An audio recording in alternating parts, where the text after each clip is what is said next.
ابھی تک وہ ریکور نہیں کیا جو اسے کیا.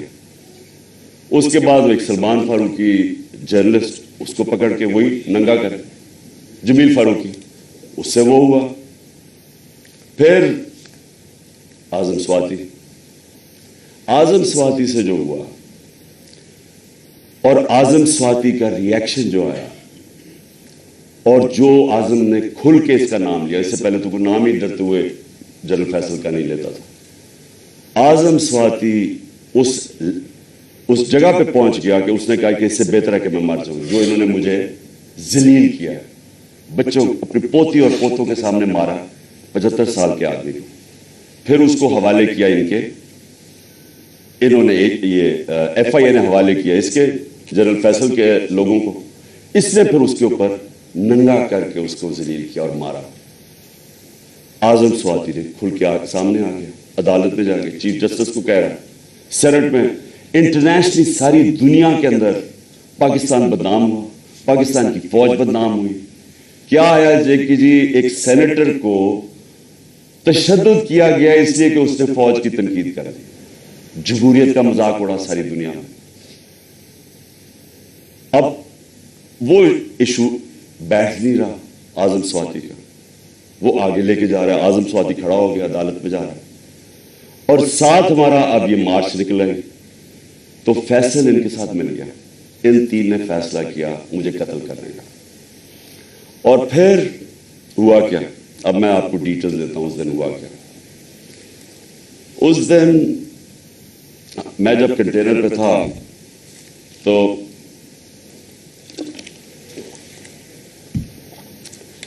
ایک دم گولیوں کا ایک برسٹ آتا ہے, میری ٹانگ پہ گولیاں لگتی ہیں, میں گر جاتا ہوں. اور جب میں گر رہا ہوتا ہوں تو دوسرا برسٹ آتا ہے. یہ ایک برسٹ ادھر سے آتا ہے اور دوسرا برسٹ آگے سے آتا ہے. 2 آدمی تھے, اور جب میں گر رہا ہوتا ہوں تو میرے اوپر سے گولیاں جاتی ہیں. یعنی کہ اگر یہ سنکرونائز کر دیتے, میرے خیال میں ان کا اس میں نے بچنا ہی نہیں تھا. اگر یہ دونوں جو میرے کنوں نے اکٹھے اگر مارنا تھا تو اس نے ادھر سے مارنا تھا, تو یہ تو جدھر سے اس نے مارنا تھا اس نے بچنا ہی نہیں تھا, کیونکہ سامنے سے مارنا تھا, وہ سائڈ سے مارا تھا. تو جب میں گر رہا تھا تو اوپر سے گولیاں گئی, اور پھر بھی کیونکہ میں گر گیا تھا, میرے خیال میں اس نے سوچا ہوگا, اوپر جو بیٹھا ہوا تھا اس نے سوچا کہ اب یہ مار گیا, اور وہ وہاں سے چلا گیا. اب جو چیز سمجھنے کی ہے وہ یہ کہ ایک تو پکڑا گیا جنونی, اس کو کہا جی یہ تو بڑا کوئی دینی جنونی, کوئی انتہا پسند ہے. یہ انتہا پسند نہیں ہے, اس کے پیچھے پورا پلان تھا. یہ پلان پورا ہم اب انکور کریں گے, اور میں آپ کو بتاؤں اس کے ساتھ اور لوگ ملوث ہیں, اور یہ پلان اب کا نہیں پہلے کا بنا ہوا ہے. اور وہ جو اصل لوگ ہیں جنہوں نے وہاں سے گولیاں چلائی تھی, جنہوں نے اصل میں اس کا پھر بھی میں بچ جاتا, انہوں نے مارنا تھا, اور یہ آدمی اور ہمیں نقصان پہنچاتا. 2 ہیرو نہ نکل آتے. ایک تو شہید معظم, میں اس کو آج سلام پیش کرتا ہوں, 2 بچوں کے ساتھ گیا ہوا. وہ میری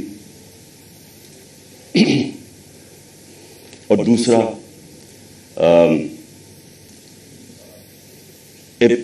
ابتسام, جس طرح اس نے پکڑا اور جس طرح اس کی اگر دلیری نہ ہوتی تو اس نے تو اور اس نے بس مار دیتا, تو اور تباہی کر سکتا تھا. 11 لوگوں کو گولیاں لگی اور ایک ہمارا معظم شہید ہوا. اب ہم نے ایف آئی آر رجسٹر کرنے کی کوشش کی ہے. سب ڈرتے ہیں کیونکہ کئی ادارے یہ قانون سے اوپر ہے. میں آج جنرل باجوہ سے سوال پوچھتا ہوں کہ کیا فوج کا وقار اوپر جائے گا یا نیچے جائے گا اگر جو آپ کی فوج پہ کالی بھیڑیں غلط کام کر رہی ہیں, ظلم کر رہی ہیں, انسانوں پہ تشدد کر رہی ہیں, اگر آپ ان کے اوپر ایکشن لیں گے تو فوج کا وقار اوپر جائے گا, لوگ عزت کریں گے فوج کی.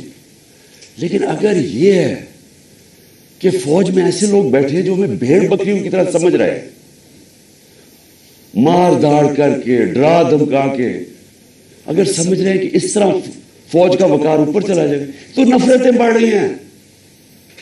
آپ کے ایک میجر جنرل نے جو میرے خیال میں غداری میں پکڑا گیا، امریکہ کے لیے غداری کر رہا تھا، آپ نے اس کو سزا دی، فوج کا وقار اوپر گیا، غلط کام کر رہا تھا.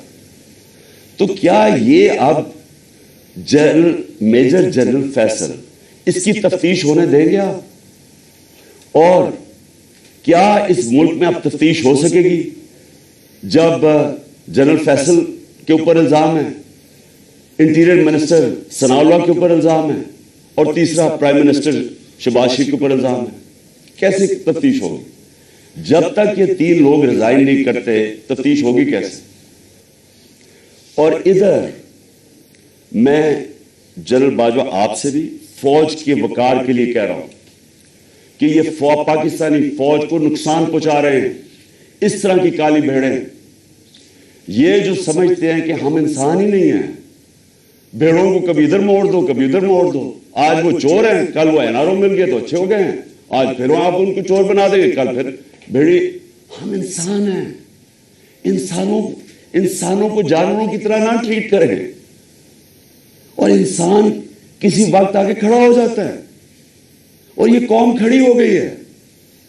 یہ میں آج آپ کو بتا دوں، 2 راستے اب اس قوم کے سامنے، یا ایک پرامن انقلاب آئے گا اور یا خونی انقلاب آئے گا، اور تیسرا راستہ نہیں ہے. کیونکہ میں نے 6 مہینے میں اس قوم کو جاگتے دیکھا ہے، قوم کھڑی ہو گئی ہے. یہ جو شعور کا جن ہے یہ بوتل سے نکلا ہے، یہ اندر نہیں جانے لگا. اب فیصلہ صرف یہ کر لیں کہ ہم پرامن طریقے سے اس ملک کے اندر چینج لے کے آئیں گے، جو کہ بیلٹ باکس کے ذریعے آئے گا صاف اور شفاف الیکشن کے لیے، یا وہ جو ایران میں ہوا تھا ہوگا، تباہی ہوگی، جو سری لنکا میں لوگ سڑکوں پہ آ جائیں گے، کیوس ہوگا. یہ جماعت جس کو ان 3 لوگوں نے مجھے قتل کرنے کی کوشش کی اور اللہ نے بچایا، جس طرح ابھی ڈاکٹر فیصل نے کہا کہ یہ جو گولی میری یہ ادھر اوپر کی ٹانگ پہ لگی، وہ ایک گولی میری جو وہ اصل آرٹری ہے اس کے نیچے سے نکل گئی اور ایک اس کے پاس آگے رک گئی. اگر وہ رپچر ہو جاتی تو 20 منٹ میں انسان مرتا ہے، 20 منٹ میں سارا خون نکل جاتا ہے. اگر تو سیدھا ہاسپٹل نہ ہو 20 منٹ میں مر گیا آدمی. تو اللہ نے اگر مجھے یہ بچایا ہے، جو مجھے آج زندہ رکھا ہے، یہ صرف اللہ کا کرم ہے. انہوں نے تو پوری کوشش، کوئی کسر نہیں چھوڑی تھی. انہوں نے تو ایک ادھر سے اور ادھر سے سامنے والے نے مارنا تھا. اور پھر سوال میں پوچھتا ہوں، سب سے بڑی پاکستان کی پولیٹیکل پارٹی، اس کے سربراہ جو واحد فیڈرل پارٹی رہ گئی ہے پاکستان میں، یہ 2 فیملی پارٹی سکڑ کے چھوٹی چھوٹی پارٹیز رہ گئی ہیں. میں چیلنج کر کے جاؤں گا سندھ میں، اور انشاءاللہ یہ زرداری مافیا کو سندھ میں ہرا کے دکھاؤں گا آپ کو. سندھ کے لوگ اس سے تنگ ہیں، ان کو سب سے زیادہ غلام ادھر بنایا ہوا، ان کو وہ سب سے زیادہ آزادی طلب کر رہے ہیں. اور یہ شریف خاندان، میں چیلنج کرتا ہوں، یہ کدھر کسی سیٹ پہ میرے سے مقابلہ کرے. نواز شریف آئے، کہتے ہیں نا اسے آئے، اتنی کوششیں کر رہی ہیں، NRO سب کو دے دیا ہے، سارے چوروں کو، منی لانڈرر ساروں کی عید ہو گئی ہے. وہ کہتی ہے مریم لیول پلینگ فیلڈ. چیلنج کرتا ہوں کسی سیٹ پہ پنجاب میں میرے سے مقابلہ کر رہے ہیں، کیونکہ پبلک چینج ہو گئی ہے. یہاں ایک جاگی ہوئی قوم ہے، ان کو بھیڑوں کی طرح نہ ٹریٹ کریں. اور چیف جسٹس صاحب، میں آپ سے مخاطب ہوں، دیکھیں یہ ملک ترقی نہیں کر سکتا جب تک رول آف لا نہیں ہوگا. میں ساری دنیا پھرا ہوں، 70 سال میری عمر ہے، میں نے مغربی دنیا اندر سے دیکھی ہوئی ہے. میں جب 18 سال کا انگلینڈ گیا تو میں نے پہلی دفعہ رول آف لا دیکھا. مجھے تو پتہ ہی نہیں تھا، کیونکہ ہم تو ملٹری ڈکٹیٹرشپ میں بڑے ہوئے تھے یہاں 60s میں.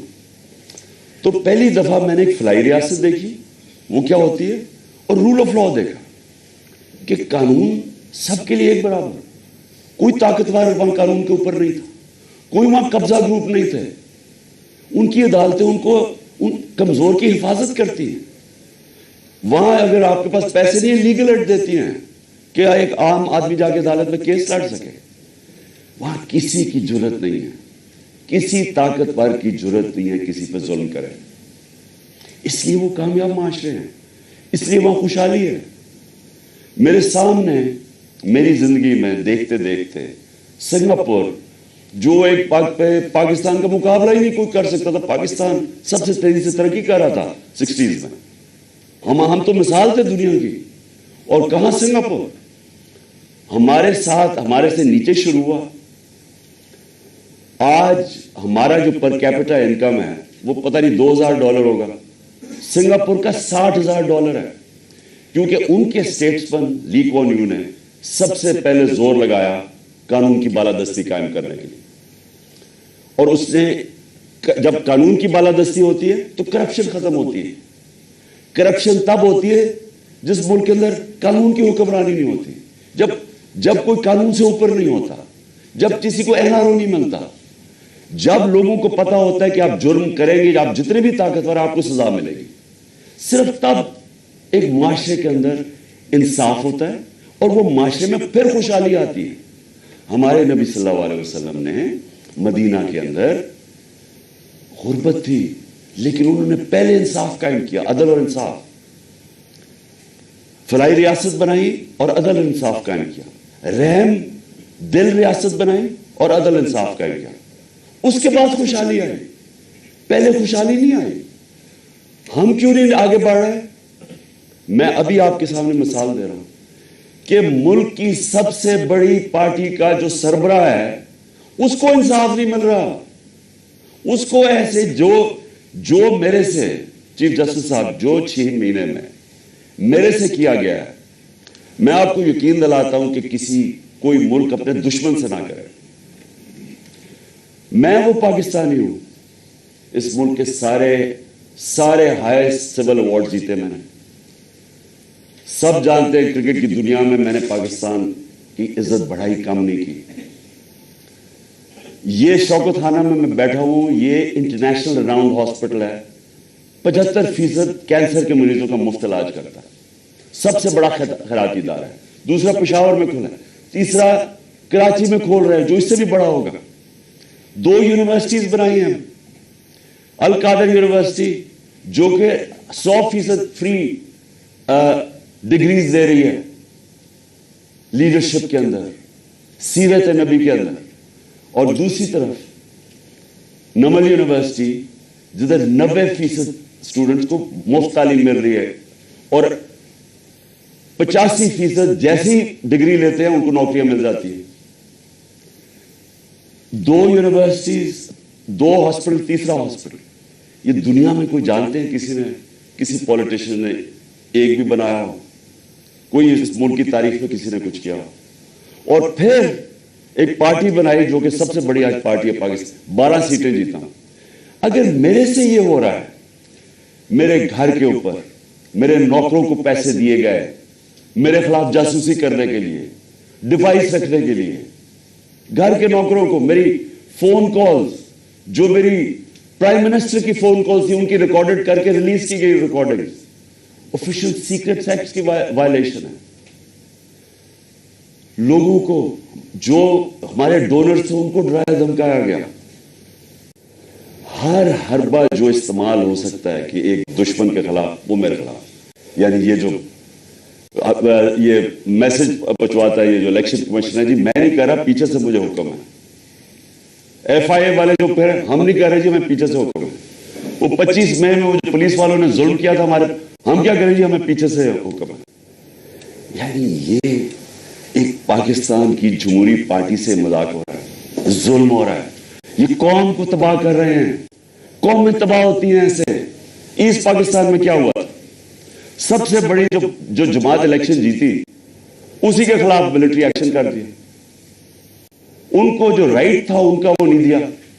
میں 18 سال کی عمر میں انڈر 19 میچ کھیلنے گیا ادھر, مارچ 1971. یہاں پریس سینسرشپ تھی, مجھے تو پتہ ہی نہیں تھا کہ کتنی نفرت ہے وہاں. کیوں نفرت تھی وہاں؟ کیونکہ ہم ان کو رائٹ نہیں دے رہے تھے. وہ الیکشن جیت گئے ہیں, ان کا پرائم منسٹر ہے. یہاں فیصلہ ہوا جی نہیں, ہم نے ان کو نہیں بننے دینا, اور ہم نے اس کے خلاف ملٹری ایکشن کر ملک توڑ دیا.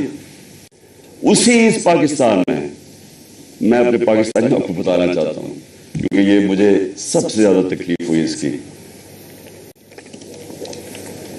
کہ 18 سال کے بعد, یہ 71 تھا, 18 سال کے بعد میں پاکستان ٹیم کیپٹن ایک بنگلہ دیش ایک ایگزیبیشن میچ کھیلنے گیا ہندوستان کے خلاف. دو ایگزیبیشن میچز وہ 2 میچز ہم جیت گئے, وہ 2 میچ سیریز جیت گئے. میرے پاکستانیوں, وہاں جدھر نفرت تھی پاکستان سے 1971 میں, کیونکہ ہم ان کو رائٹ نہیں دے رہے تھے, انصاف نہیں کر رہے تھے, 50,000 لوگوں کا اسٹیڈیم ایک ہی نعرہ مارا, پاکستان زندہ باد, پاکستان زندہ باد. ہوٹل سے جدھر ہمارا ہوٹل تھا اور جدھر اسٹیڈیم تھا, اسٹیڈیم سے ہوٹل تک لوگ سڑکوں پہ لائنوں پہ کھڑے ہوئے تھے, پاکستان زندہ باد. تو میں نے تب مجھے پتا چلا یہ کتنی بڑی ٹریجڈی ہے, کہ ہم نے کتنا ظلم کیا ان لوگوں کے ساتھ جو ہمیں چھوڑنا نہیں چاہتے تھے, لیکن ہم نے ان سے انصاف نہیں کیا. اب وہی کرنے جا رہے ہیں, سب سے بڑی پارٹی کو دیوار کے ساتھ لگا رہے ہیں اور اس کے لیڈر کو قتل کر رہے ہیں, کوشش کر رہے ہیں. کیوں؟ کیونکہ یہ چوروں کا ٹولہ اوپر جو بٹھا دیا ہے, ہم بھیڑ بکریاں مان نہیں رہے ان کو, اس لیے قتل کرو اس کو, جو ملک کی سب سے بڑی پارٹی ہے, تاکہ اگر عمران چلا جائے گا تو پارٹی تتر بتر ہو جائے گی. جو پارٹی فیڈریشن کو اکٹھا رکھ سکتی ہے وہ تو صرف تحریک انصاف ہے. ملٹری, اگر ملٹری اب ملک کو اکٹھا رکھ سکے تو ایسٹ پاکستان نہ ٹوٹتا. پولیٹیکل پارٹیز ملک کو اکٹھا رکھتی ہیں, ملٹری مدد کرتی ہے. یہ الٹا جا رہا ہے. یہ پھر کوئی تاریخ سے ہم نے کچھ نہیں سیکھا. کیا ہوگا؟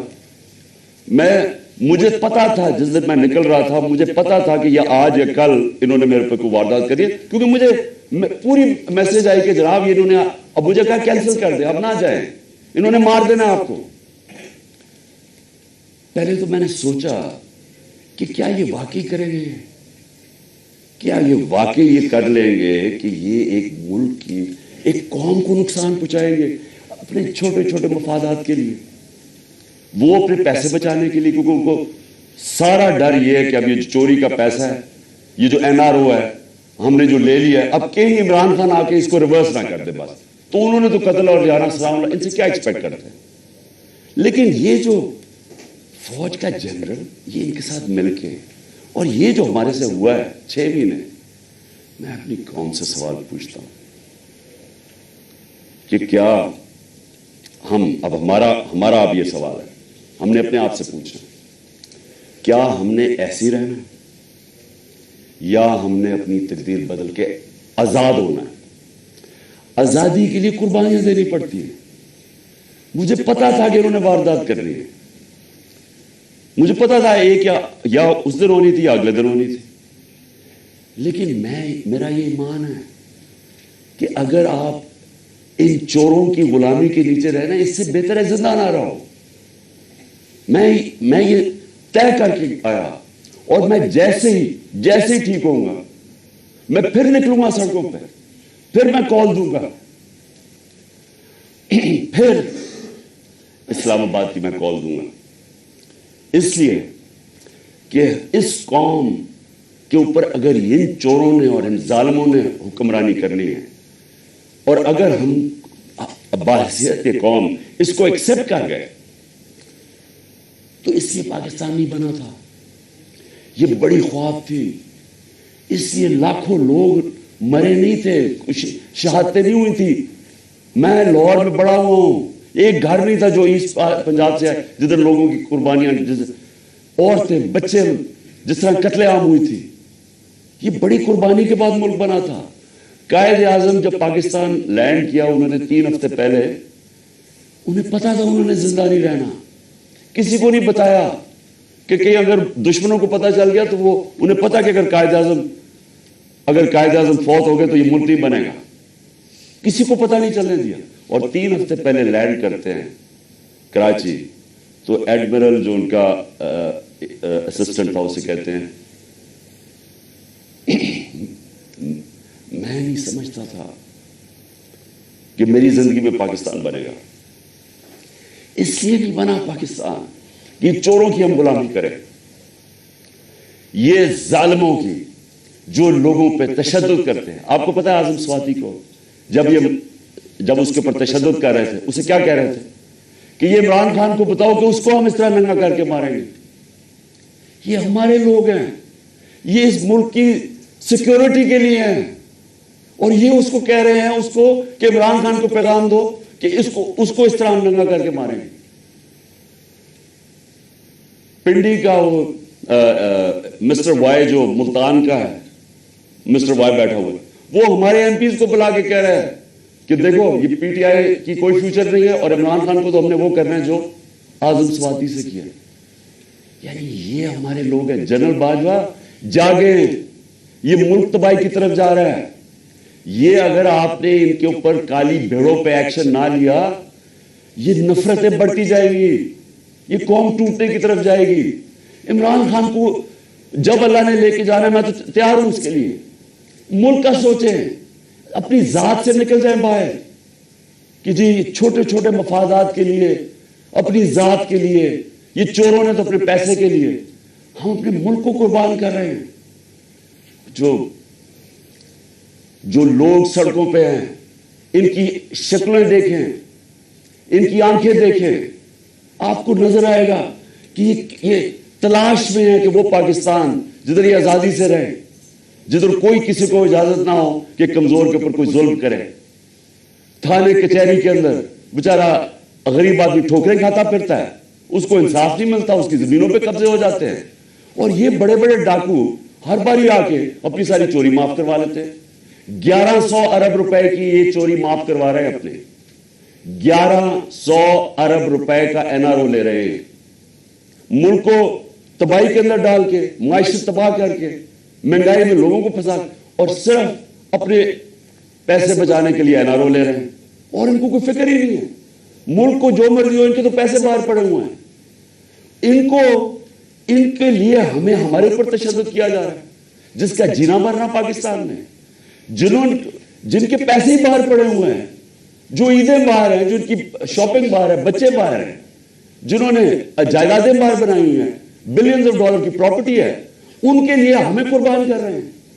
اور غدار پھر کون رہا؟ کون ہے پاکستان کا غدار؟ میرے اوپر غداری کا پرچہ کر دیا. شہباز گل کے اوپر کسٹوڈیل ٹارچر ہوئی, یہ دنیا میں بینڈ ہے. اس کے اوپر میں نے آواز اٹھائی, اور میں نے کہا کہ جس نے ریمانڈ میں بھیجا اس آدمی کو جس کے اوپر کسٹوڈیل ٹارچر ہو, اس کے اوپر قانونی کارروائی کریں گے. میرے پہ دہشت گردی کا پرچہ لگا دیا. تو یہ پاکستان کدھر جا رہا ہے؟ ہم وہ خود بھولے نا, جو قوم اپنے نظریے سے ہٹتی ہے وہ مر جاتی ہے. ہمارا تو نظریہ تھا, ہمارا نظریہ ہے اسلامی فلاحی ریاست, جو مدینہ کی ریاست کے اوپر بیس کرنی تھی. علامہ اقبال کی شاعری تو پڑھنے ساری, وہ سارا وقت جگاتا رہا علامہ اقبال, غلام مسلمانوں کو جگانے کی کوشش کر رہا تھا کہ غلاموں کی کوئی زندگی نہیں ہے, پرواز صرف شاہین آزاد کی ہے. اور آزادی تب آتی ہے جب انصاف ملتا ہے. انصاف جب تک نہیں ملتا وہ قوم آزاد نہیں ہوتی. یا انصاف ہی نہیں ہے چیف جسٹس صاحب, یا میں آپ کو گارنٹی کرتا ہوں کہ جب تک یہ ریزائن نہیں ہوں گے تفتیش ہی نہیں ہو سکتی. تینوں تو وہ ملوث ہیں جن کے نیچے تفتیش ہے. تو چیف جسٹس صاحب اس ملک کو بچائیں. آپ کی بڑی ذمہ داری ہے. اللہ جتنا بڑا ہمیں مقام دیتا ہے اتنی بڑی ہمیں ذمہ داری ڈالتا ہے. آخرت میں ہماری ججمنٹ ہوگی کہ ہم جو اللہ نے ہمیں نعمتیں بخشی ہیں ان کو ہم نے کیسے استعمال کیا ہے, اپنی ذمہ داری انسانیت کے لیے پوری کی یا نہیں کی. اللہ آپ سے پوچھے گا کہ یہ جو اعظم سواتی جو اسے ہوا ہے کہ کوئی سو موٹو ایکشن نہیں لینا تھا. کیا یہ جو شہباز گل سے ہوا ہے کوئی آپ کی ذمہ داری نہیں ہے, کوئی رول آف لا نہیں ہے اس ملک میں, وہ تو آپ نے امپلیمنٹ کرنا ہے. اگر طاقتور کے لیے ایک قانون ہے, کمزور کے لیے دوسرا ہے, ملک کی تو فیوچر ہی کوئی نہیں ہے. کیونکہ میرے نبی صلی اللہ علیہ وسلم نے 1500 سال پہلے تقریباً انہوں نے کہہ دیا تھا کہ وہ قومیں جو کمزوروں کو، چوروں کو جیلوں میں ڈالتی ہیں اور طاقتور ڈاکوؤں کو پکڑتی نہیں ہیں، وہ تباہ ہو جاتی ہے. آج ساری جو ڈیولپنگ ورلڈ ہے وہ کیوں غریب ہے؟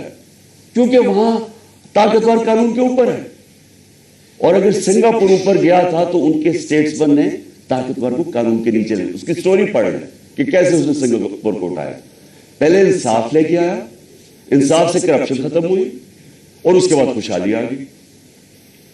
شیر شاہ سوری سب سے بڑا مانا جاتا ہے کہ یہ جو بادشاہ تھے ہندوستان کے سب سے بڑا. کیا کیا شیر شاہ سوری؟ کدھر سے شروع ہوا؟ جو اس کو جاگیر ملی بہار میں، اس نے کیا کیا؟ اس نے رول آف لا قائم کر دیا. اس نے سارے بڑے بڑے ڈاکوؤں کو ختم کر دیا. اس نے وہاں انصاف کر دیا. سارے تاجر ارد گرد کی جاگیروں سے چھوڑ کے تو شیر شاہ سوری کی جاگیر میں آ گئے. وہاں خوشحالی آ گئی کیونکہ وہاں انصاف تھا. ادھر سے وہ کھڑا ہوا اور ادھر سے اس نے جب ہندوستان کی سنبھالی جب حکومت، تو ادھر اس نے انصاف قائم کیا. اس لیے آج اس نے لوگوں کے جب انصاف آیا خوشحالی آ گئی. یہاں ہم رینگتے رہیں گے امریکنوں کے، کبھی ادھر ہاتھ جوڑ رہے ہیں کہ جی ہمیں ادھر سے پیسہ مل جائے، کبھی وہ چینیوں کے پاس جا رہے ہیں پیسہ مل جائے، اور ہاں کبھی ہم جی ہاں ہم مانگنا تو نہیں چاہتے لیکن ہم مجبور ہیں، ہم بڑے مجبور ہیں. تو 30 سال تو آپ دونوں فیملی حکومت کرتی رہی ہیں، تو کس نے مجبور کیا اتنا؟ کون اس ملک کو؟ جب سے یہ دو خاندان آئے ہیں ہندوستان بھی آگے نکل گیا، بنگلہ دیش ہمارے سے آگے نکل گیا. جب بنگلہ دیش بنا تھا تو لوگوں نے یہاں کہا جی بوجھ ہے ہمارے اوپر بنگلہ دیش میں، غربت بہت زیادہ ہے. وہ آگے نکل گیا ہمارے سے. جب سے یہ دو خاندان آئے ہیں تو کہتا جی ہم مجبور ہیں، ہم تو ماننے نہیں آئے لیکن ہم مجبور ہیں. آخر میں اپنے سارے پاکستانیوں کو جو پیغام دینا وہ یہ ہے کہ دیکھیں، آپ نے سب نے، میں نے فیصلہ کیا پھر سے کہ جیسے ہی میں یہاں سے ٹھیک ہوں گا میں سیدھا سڑک پہ، اور میں نے اسلام آباد کی کال دے دی. آپ سب سے میں صرف یہ کہتا ہوں کہ اپنے بچوں، اپنے مستقبل کے لیے آپ نے کبھی کمپرومائز نہیں کرنا اپنی آزادی کے لیے. غلام قوم دنیا میں اس کی عزت نہیں ہوتی. ہر ایک پاسپورٹ پوچھے ہمارے پاکستانیوں سے کیا ہوتا ہے، دنیا عزت نہیں کرتی اور وہ قوم اوپر ہی نہیں جا سکتی. اگر ہم نے یہ غلامی کر کے اوپر جانا تھا تو ہم کب 40 سال سے تو میں جانتا ہوں غلامی کر رہے ہیں. وہ کوئی امریکن آتا ہے اس کے پیر میں گر جاتے ہیں، کوئی گورا رنگ دیکھتے ہیں اس کے جوتے پالش کرنے شروع کر رہے ہیں. وہ جب سازش ہو رہی تھی تو مجھے یاد ہے کہ امریکن وہ عورت کوئی امریکن ایمبیسی سے مریم نواز کو ملنے گئی، وہ گھر سے باہر گئی اس کو ریسیو کرنے. اسے ایسے ملے جیسے کوئی برطانیہ کی پتہ نہیں کوئی ملکہ آ گئی. اس کے سامنے صرف لیٹ ہی نہیں گئی کہ میرے اوپر سے چل کے جاؤ جا کے اس کے جوتے نہ گندے ہو جائیں. یہ اپنے آپ کو ہم ذلیل کرتے ہیں ساری جگہ دنیا کے اندر، کیونکہ ہم بیکاریوں کی طرح پھرتے ہیں، قومی غیرت کھو بیٹھے. اور کیوں نہیں ہم آگے بڑھ سکتے؟ کیونکہ انصاف نہیں ہے. انصاف نہیں ہے، خوشحالی نہیں ہے، انصاف نہیں ہے، آزادی نہیں ہے. تو میرے پاکستانیوں، آپ نے سب نے جب تک یہ 3 لوگ ریزائن نہیں کرتے آپ نے پروٹیسٹ کرنا ہے. آپ نے سڑکوں پر پروٹیسٹ کرنا، آپ کو آپ کا آئین رائٹ دیتا ہے. ظلم اور ناانصافی کے خلاف کھڑا ہونا آپ کا دین آپ کو حکم کرتا ہے. جہاد کرنا ہے. جہاد کیا ہے؟ ظلم کے سامنے کھڑے ہونا، ناانصافی کا مقابلہ کرنا، اپنی آزادی کے لیے کھڑے ہونا. یہ آپ کا فرض ہے. اور اللہ نے کیوں کیا ہوا ہے؟ کیونکہ اللہ کو پتہ ہے کہ غلام کی کوئی پرواز نہیں ہے. تو انصاف آپ کو آزاد کرتا ہے اور آزاد کی پرواز ہے. تو اس لیے آپ نے سب نے نکلنا ہے، آپ نے پوری طرح اس پروٹیسٹ کے اندر حصہ لینا ہے اور ان تینوں کی ریزگنیشن مانگنی ہے. کیونکہ جب تک یہ 3 ریزائن نہیں کرتے یہ جو کیس ہے یہ آگے نہیں بڑھے گا، اس کی تفتیش نہیں ہوگی. کیونکہ کنٹرول کرتے ہیں سب کچھ ہے، ایف آئی اے، ساری ایجنسیز ان کے کنٹرول کے نیچے. تو کیسے انصاف ملے گا؟